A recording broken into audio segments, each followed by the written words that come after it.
ప్రమాదపడంచున పడవ ప్రయాణం. సరైన భద్రతా ప్రమాణాలు లేని నాటు పడవలు. ప్రజలకు ఇది నిత్య పోరాటం. మరపడవుల్లో ప్రయాణికులు ప్రాణాలు అరచేతిలో పెట్టుకుని రేవు దాటాల్సిందే.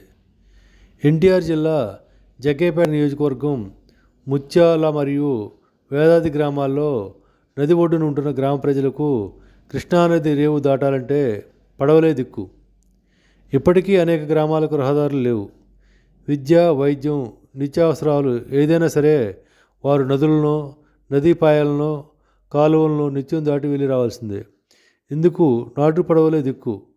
వాటిలో కనీసం లైఫ్ జాకెట్ల వంటి రక్షణ ఏర్పాట్లు కూడా ఉండవు.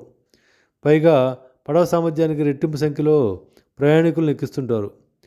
మార్గం మధ్యలో ఏదైనా జరిగితే అమాయకుల ప్రాణాలు గాల్లో కలిసిపోవాల్సిందే. అలాంటి సీనే ఇప్పుడు మనం చూస్తున్నాం.